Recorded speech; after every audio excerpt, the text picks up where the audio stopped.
자,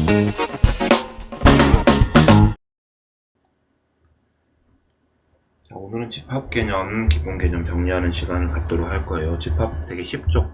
안 어려워요.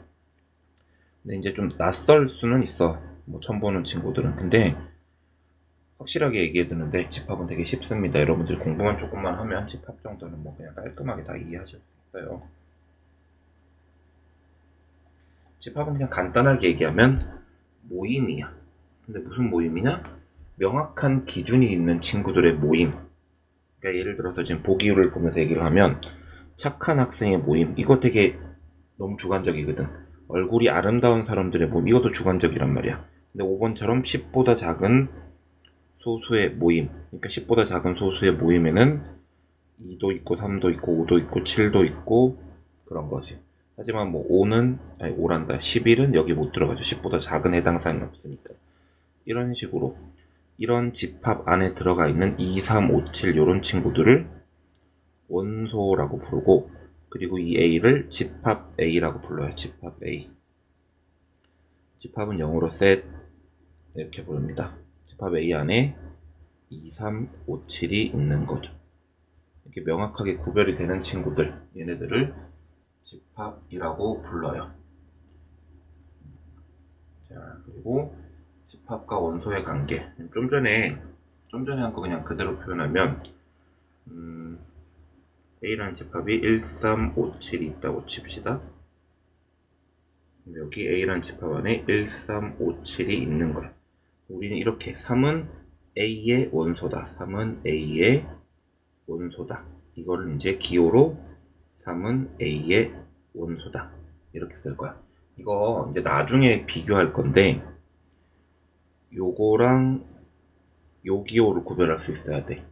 이 친구는 원소와 집합 사이의 관계를 나타내는 거고, 이 친구는 집합과 집합 사이의 관계를 나타내는 기호예요. 오케이? 됐고, 이미 얘기가 어느 정도 됐는데, 집합을 표현하는 방법이 첫 번째가 조건제시법, 두 번째가 원소 나열법이 있어. 그리고 벤 다이어그램이라는 것도 일종의 표현하는 방법인데, 조건제시법은 좀 있어 보이긴 하는데 딱히 문제 푸는데 막 엄청 도움이 되진 않아. 그래서 나 같은 경우는 조건제시법으로 나오면 그걸 원소 나열법으로 바꿔서 푸는 경우가 많아. 자, 이거 지금 1부터 10까지 3의 배수의 집합을 원소 나열법으로 쓰면 그냥 369지. 그리고 벤 다이어그램으로 그리면 여기 369가 사는 거고. 됐나요? 자, 근데 조건제시법으로 쓰면은 A라는 집합은 X라는 친구가 A의 원소라는 얘기야. 그리고 X는 1부터 10까지 숫자 중에 X는 3의 배수인 자연수. 뭐 당연히 3의 배수가 자연수긴 하겠지만 말이에요. 이렇게 표현해주면 조건제시법으로 쓴 거라고. 이게 무슨 얘기인지는 이따 문제 풀면서 더 얘기할 기회가 생길 거예요.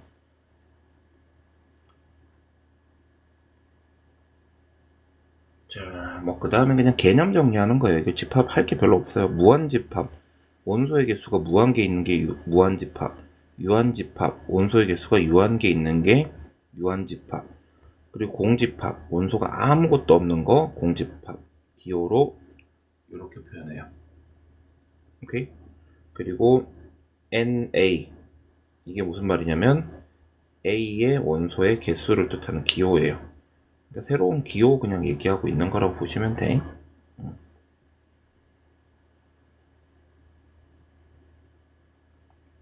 자, 그럼 이제 간단한 개념 정리는 했고 얘네들로 문제 한번 풀어볼게요. 개념 익힘 1번 풀어볼 거고요. A라는 집합이 2, 4, 6, B라는 집합이 마이너스 1, 0, 1이요. 그럼 이런 친구들을 현재 P라는 집합은 어떻게 할 거냐? 이걸 읽을 줄 아셔야 돼. A 더하기 B가 P의 원소다 라는 얘기고, 각각 A랑 B는 둘 다 A의 원소야. 예를 들어서 2가 A의 원소고 4가 A의 원소라면 당연히 얘네 둘이 더한 6은 P의 원소겠지. 그럼 P 안에는 6이 있는 거야. 원소 나열법으로 쓰면 이제 둘둘이 더한 거지. 그래서 2랑 4랑 더하면 6, 2랑 6이랑 더하면 8, 4랑 6이랑 더하면 10까지 생각하면 하수예요. 이게 둘이 서로 달라야 된다고 얘기한 적이 없거든. 2가 A의 원소고 2가 A의 원소면 당연히 4도 P의 원소가 되겠지. 마찬가지로 4가 4의 원소, A의 원소고 4가 또 원소면 8 되고 6이 되고 6이 되면 12도 된다고. 같은 걸 둘이 더해서도 된다라는 얘기죠. 같은 맥락으로 Q는 이번에는 뭐야? 곱한 거.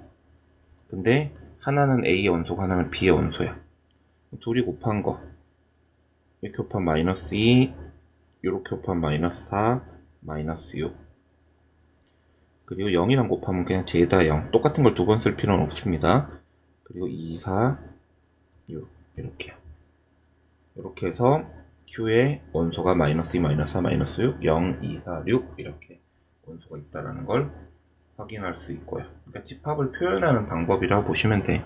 그리고 아까도 얘기했듯이 원소 나열법으로 표현하는 게 훨씬 낫고요. x는 6의 약수, 6의 약수가 바로 a의 원소, 6의 약수 1, 2, 3, 6. 자, 그리고 x가 a의 원소일 때 2x, 그걸 2배 한 게 s의 원소, 2배 한 거. 2, 4, 6, 12. 그리고 집합 s의 모든 원소의 합, 이거 다 더하면 2, 4, 6, 12 더하면 24요. 괜찮나요? 자, A도 위처럼 조건제시법으로 나타내는 게 아니라 원소 나열법으로 쓰면 n이 1이면 x는 1, n이 2면 x는 3. 이렇게. b는 한 자리의 소수, 소수 2, 3, 5, 7. s는 각각 a, b의 원소인 두 친구를 더한 게 s의 원소. 그러면 적당히 더하면 이렇게 더하면 3, 이렇게 더하면 6, 그러니까 3, 4, 6, 8, 5, 6, 8, 10. 근데 겹치는 거 두 번 쓸 필요 없고 겹치는 거 두 번 쓸 필요 없고. 그래서 정리하면 3, 4, 5, 6, 8, 10 이렇게. 이거 다 더하라고 했죠? 다 더하시면 돼요. 7, 12, 18, 26, 36 다 더하면 36이요. 됐죠? 그러니까 어지간하면 뭘로? 원소 나열법으로 푸는 게 좋다라는 거죠. 자, 이번에 보실 건 원소의 개수 구하는 거요. 자, 기억 한국말로 바꾸면 뭔 말이야? 공집합의 원소의 개수는 0개다. 맞죠? 공집합이라는 것 자체가 원소가 없는 걸 뜻하니까 기억 맞아요. 하지만 이해는 헷갈리시면 안 되는 게, 이렇게 생긴 친구를 원소로 가지고 있는 집합이 있는 거야.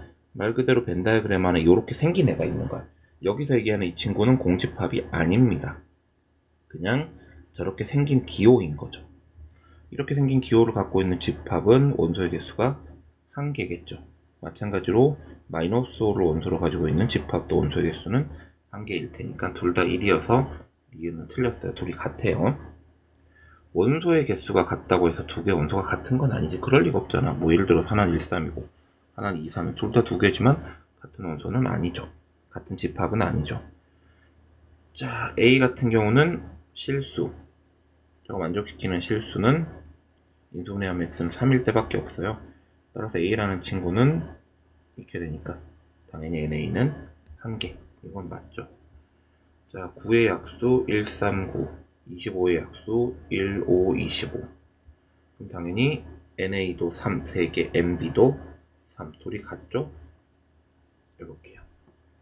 그러니까 원소의 개수 구하는 거 그냥 저게 무슨 뜻인지 아냐, 그 정도 얘기라고 보시면 될 것 같아요. 같은 문제로 4번 한번 풀어볼 거고, 요런 원소를 가지고 있는 집합이 있고 그거의 원소의 개수는 1개가 당연히 맞죠. 자, 그리고 이거랑 이거는 달라요. 이거에서 만약에 1, 3을 빼면 뒤에 나오겠지만 차집합이라 그래서 요런 거에서 요런 집합을 빼면 2가 남아요. 이렇게 할 수 있고, 근데 이거는 그냥 원소 3개짜리, 원소의 개수 3개, 원소 2개짜리 2개, 3에서 2 빼면 3이 아니라 1이겠죠. 그리고 여기 있는 공집합은 이건 공집합이 아니에요. 요런 기호인 거예요. 요런 기호. 요런 기호와 2와 5를 가지고 있는 원소의 개수는 3개죠. 자, 소수, 이거 원소 나열법으로 쓰면 2, 3, 5, 7. 자, 한 자리 소수, 이렇게 4개입니다. 됐죠? 이거 뭐, 맞는 게 별로 없냐? 자, 기억만 맞아요. 기억만 맞습니다. 자, 개념이 그림 3번. 요거 생각보다 잘 나와. 그리고 문제 잘 보셔야 돼. 항상 여러분들 문제, 솔직히 쉬운 거 풀 때는 딱히 상관이 없을 수도 있는데, 수학 문제 풀 때 문제를 잘 보는 걸 제일 잘해야 돼. 푸는 건 그 다음 문제라고. x가 a의 원소면, s의 원소면 600x도 s의 원소다. 예를 들어서 1이 s의 원소면 당연히 5도 s의 원소다. 그럼 결국은 1, 5는 한 팀인 거야. 5가 되면 1도 자동으로 딸려오고 1이 되면 5도 자동으로 딸려오는 거라고. 그런 식으로 2, 4도 한 팀이고 3은 그냥 혼자서 3이지. 근데 6이 만약 if 6이 원소면 0이 원소단데, 문제는 집합 S는 자연수를 원소로 가지기 때문에 6을 원소로 가지면 이게 말이 안 되지. 0은 자연수가 아니잖아. 그럼 6이 애초에 원소가 될 일이 없는 거죠. 그럼 우리가 생각할 수 있는 건 이 세 팀으로 구성을 해서 집합을 만들 수 있는 거고, 그 세 팀이 1, 5, 2 한 팀이 여기에 들어갈 수도 있고 안 들어갈 수도 있는 거야. 이건 선택지가 둘 중 하나라고. 그럼 1, 5의 선택에서 나올 수 있는 가짓수가 2가지, 2, 4라는 이 팀의 선택에서 나올 수 있는 가짓수가 2가지, 3이라는 이 팀에서 나올 수 있는 가짓수가 2가지. 따라서 토탈 나올 수 있는 가짓수는 8개가 나올 수 있지만, 그 중에서 공집합, 그러니까 모두 다 들어가지 않았다라는 이 공집합은 제외해야 되기 때문에 한 개를 뺀 7개가 우리가 나올 수 있는 집합 S의 가짓수라고 생각할 수 있어요. 이 문제는 어떻게 보면 경우의 수 문제라고 볼 수 있어요. 선택의 경우의 수가 곧 만들어질 수 있는 집합의 개수를 뜻한다고요. 자, 이제 확인 유제 7번도 같은 문제겠지. 어떤 x가 원소면 700x도 a의 원소다. 그래서 예를 들어서 1이 되면 6이 딸려오는 거고, 2가 되면 5가, 3이 되면 4가, 이렇게 해서 세 팀이 들어갈 수 있는 거예요. 쌤 8이 되면요? 8이 되면 마이너스 1이 원소여야 되는데, 이 a라는 친구는 자연수를 원소로 가지기 때문에 이건 어폐가 생겨서 말이 안 돼요. 이런 일은 오류가 난다고, 생길 수가 없다고. 우리가 만들어줄 수 있는 이 집합 A의 상태는 결국 얘네들의 선택, yes or no에 따라서 들어가던가 말던가 둘 중 하나의 선택이죠. 선택이 결국은 2 곱하기 2 곱하기 2 곱하기 8가지의 선택이 나올 수 있는데, 또 공집합은 아니라고 했으니까 답은 7개가 될 겁니다. 여기까지가 집합의 어떤 정의에 대한 얘기였고, 정리를 하자면 집합을 표현하는 방법은 원소나열법, 조건제시법, 벤 다이어그램이 있는데, 일단 조건제시법은 있어 보이긴 하지만 어지간하면 원소나열법으로 바꿔서 표현해주면 좋더라. 그리고 그러는 과정에 사실 아직까지는 얘기를 안 했지만 이 원소나열법조차도 벤 다이어그램으로 표현하면 좀 더 이해하기가 편하다라는 얘기를 곧 하게 될 거야.